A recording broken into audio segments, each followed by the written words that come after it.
ಸೂಫಿ ಪರಂಪರೆಗಳು ಒಂದು ಭಾಳ ಚಂದ ಕಥೆ ಬರ್ತದೆ. ನನ್ನ ಕಥೆ ಅಂದ್ರೆ ಭಾಳ ಇಷ್ಟ. 6 ಜನ ತರುಣರು ಒಂದು ಊರಾಗ ಒಂದು ವ್ಯಾಪಾರ ಶುರು ಮಾಡಿದರು, ಹೊಸ ವ್ಯಾಪಾರ.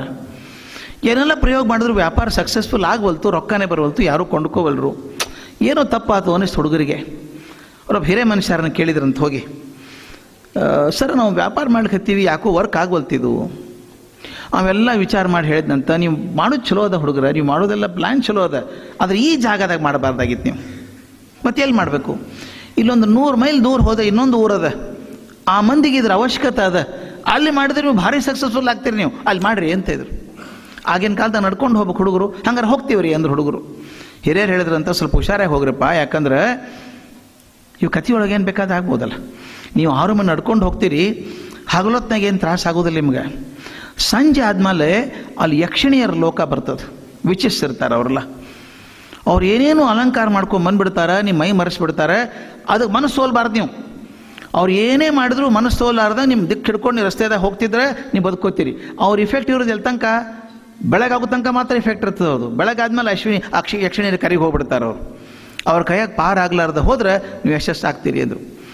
ಅವನು ನಾಯಕ ಹೇಳ್ದ, ಹುಡುಗರು 6 ಮಂದಿ ನಾಯಕ ಹೇಳ್ದ, ಏನ್ರೋ ಹೋಗೋಣ ಬೇಡ್ರೋ ಅಂದರು. ಹುಡುಗರು ಹೋಗೋಣ ನಡಿಯೋ, ಅದಕ್ಕೇನಾಗ್ತದೆ, ಯಕ್ಷಿಣಿಯರು ರಮಿ ಏನು ಮಾಡ್ತಾರೆ ಅವರು, ನಾವು ಯಾಕೆ ಲಕ್ಷ ಹೊಡೆದು ಹೋದ್ರೆ ಆತಪ್ಪ ಅಂದರು. ನಡ್ರಿ ಹಂಗಂದ್ರೆ ಅಂದ. 6 ಮಂದಿ ಹೊಂಟರು. ಹಾಗಲೆಲ್ಲ ಪ್ರವಾಸ ಆಯ್ತು. ಸಂಜೆ 6-6:30 ಆಗಿ ಸಂಜೆ ಆಗ್ಲಿಕ್ಕೆ ಹತ್ತು.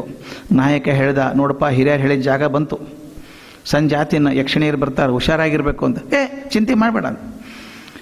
ಅದು ಹೆಂಗೆ ಮೈ ಮರೆಸ್ತದೆ ಅಂದ್ರೆ, ಮುಂದೆ ಹೋದ ಕೂಡಲೇ ಎಡಗಡೆ ಸಡನ್ನಾಗಿ ಒಂದಿಷ್ಟು ಬೆಳಕು ಬಂದಂಗೆ ಆಯ್ತು. ಅಲ್ಲೊಂದು ಚಂದನೊಂದು 10 ಜನ ಹುಡುಗಿಯರು ನಿಂತಾರೆ. ಅಲ್ಲೇ ಹುಡುಗಿಯರು ಕೂತಾರ.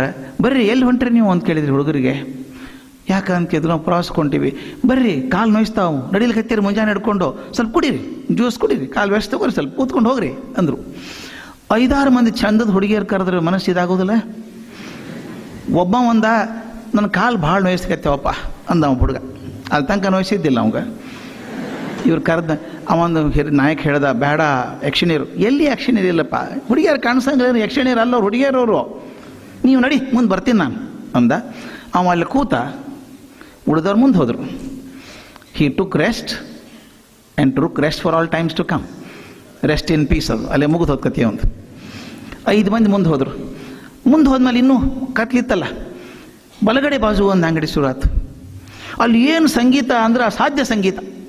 ಸಂಗೀತ ವಾದ್ಯ ಅಂದ್ರೆ ಏನು, ಅಲ್ಲಿ ಚಂದ ಹುಡುಗಿಯರಿದ್ದಾರೆ, ಹುಡುಗರಿದ್ದಾರೆ, ತಬಲಾ ನುಡಿಸ್ತಾರೆ, ಸಂಗೀತ ಹಾಡ್ತಾರೆ. ಅದು ಏನು ಮನಸ್ಸು ಮರೆಸುವಂಥ ಒಂದು ಸಂಗೀತ, ಅದು ಅದ್ಭುತ ಸಂಗೀತ. ಒಬ್ಬ ಹುಡುಗಂದ, ಏನು ಚಂದ ಅದಪ್ಪ ಸಂಗೀತ, ಬದುಕಿದ್ರು ಇಲ್ಲೇ ಬದಬೇಕು, ಸತ್ರು ಇಲ್ಲೇ ಸಾಯ್ಬೇಕು. ಅವನ ಬಿಸ್ನೆಸ್ ಏನಾಯ್ತು, ಅಲ್ಲಿ ಹೋಗೋದು. ನೀ ಮುಂದೆ ನಡಿ, ನಾ ಬರ್ತೀನಿ, ಸಂಗೀತ ಕೇಳ್ಕೊಂಡು ಬರ್ತೀನಿ ನಡಿ ಅನ್ನವ. ಹೋದ, ಅಲ್ಲೇ ಕೂತ ಸಂಗೀತದವ. ಮುಂದೆ ಹಸಿವಾಗಿತ್ತು, ತಿಂದಿದ್ರೆ ಖರೆ ಆದರೂ ಹಸಿವಾಗಿತ್ತು. ಮತ್ತೊಂದು ಅಂಗಡಿಯೊಳಗೆ ಏನು ಥರದ ಅಡುಗೆ ಮಾಡ್ಕತ್ತಾರ, ವಾಸನೆ ಇಲ್ಲಿ ಬಡ್ಲಿಕ್ಕೆ ಹುಡುಗರಿಗೆ. ಅಂದರು, ಸ್ವಲ್ಪ ತಿಂದೆ ಹೋಗೋಣಪ್ಪ ಅಂದ ಹುಡುಗ. ಬ್ಯಾಡೋ, ಯಕ್ಷಿಣಿಯರು ಲೋಕಿದು. ಎಲ್ಲಿ ಯಕ್ಷಿಣಿಯರೋ, ಬೋಂಡ ಕಾಣಿಸಂಗಿಲ್ಲ ಕಂಡು ಮುಂದೆ ಕಾಣಿಸ್ತಾವ ನೋಡಿ, ಕರೀತಾರೆ ಅವರು ಅಂದ. ಅವ್ನು ಉಳ್ಕೊಂಡ ಮುಂದೆ ಹೋದರು. ಇನ್ನು ಮುಂದೆ ಹೋದ್ಮೇಲೆ ಸುಗಂಧ ದ್ರವ್ಯ ಮಾರ್ತಿದ್ದಾರೆ ಅಲ್ಲೆಲ್ಲ, ಭಾರಿ ಹತ್ತರು. ಅವ್ರು ನಾವೇ ಹಸ್ತೀವಿ ಬರ್ರಿ ಹತ್ತಾರ ನಿಮ್ಮ ಮನೆಗೆ ಅಂದರು, ಮೈಗೆ ಹಸ್ತೀವಿ ಅಂದರು ಅವರು. ಒಬ್ಬ ಒಂದು ಬೇಡಪ್ಪ ನಮ್ಗೆ ಹತ್ತಾರ ಗಿತ್ತಾರ ಬೇಡ ಅಂದ. ಭಾರಿ ಪರ್ಫ್ಯೂಮ್ ಇದು, ಅರೇಬಿಯಾದಾಗೂ ಸಿಗೋದಿಲ್ಲ ಅಂತ ಪರ್ಫ್ಯೂಮ್. ಅದು ತಂತಂದು ಹಚ್ಚಲಿಕ್ಕೆ ಸತ್ರು. ಒಬ್ಬ ಉಳ್ಕೊಂಡ, ಮತ್ತಿಬ್ಬರು ಹೋದರು. ಕಡೀ ಹಂತಕ್ಕೆ ಹೋದಾಗ ಇನ್ನೇನು ಬೆಳಗಾಗ್ಲಿಕ್ಕೆ 5 ಗಂಟೆ ಅದ, ಇನ್ನೊಂದು ತಾಸಾದ್ರೆ ಆಗ್ತದೆ ಅಂತ. ಆ ನಾಯಕ ಹುಡುಗ ಮಾತ್ರ ಹಾಗೆ ಹೊಂಟಿದ್ದ.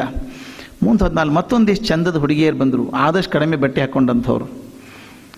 ಅವ್ರು ಬಂದು ಹೇಳಿದ್ರು, ನೋಡಪ್ಪ ನೀ ಪ್ರವಾಸಕ್ಕೆ ಹೊಂಟಿ, ಮುಂದೆ ಭಯಂಕರ ಅರಣ್ಯವಾಸದಂಗದ, ನಮ್ಮ ಜೋಡಿ ಸ್ವಲ್ಪ ಹೊತ್ತಿರು ನೀನು, ಆಮೇಲೆ ಹೋಗಿದ್ದು ಮುಂಜಾನೆ ಆದಮೇಲೆ ಅಂದರು. ಇನ್ನೊಬ್ಬ ಮನಸ್ಸು ಆ ಕಡೆ ಕೊಟ್ಟ, ಅವ ಹೋದ. ಕಡೆಗೆ ಒಬ್ಬನೇ ಗುರಿ ಮುಟ್ಟಿದ, ತನ್ನ ಸಾಧನೆ ಮುಟ್ಟಿದ. ಇದು ಅತ್ಯಂತ ಆಧ್ಯಾತ್ಮಿಕವಾದಂಥ ಕಥೆ. ಇದು ನಮ್ಮ ಪಂಚೇಂದ್ರಿಯಗಳು ಅಂತ ಹೇಳ್ತೀವಿ, ಕಣ್ಣು, ಮೂಗು, ನಾಲಿಗೆ, ಚರ್ಮ, ಇವೆಲ್ಲವೂ ಬರುವಂಥದ್ದು. ಮೊದಲು ಕಣ್ಣು ಸೆಳೀತದೆ, ಮೂಗು ಸೆಳೀತದೆ, ನಾಲಿಗೆ ಸೆಳೀತದೆ, ಸ್ಪರ್ಶ ಸೆಳೀತದೆ. ಇವೆಲ್ಲ ಆಕರ್ಷಣೆಗಳು ನಮ್ಮ ಜೀವನದಾಗ ಬರ್ತಾವೆ. ನೀವೆಲ್ಲ 16ರಿಂದ 18 ವಯಸ್ಸಿದ್ದಾಗ 108 ಆಕರ್ಷಣೆಗಳು ಬರ್ತಾವೆ.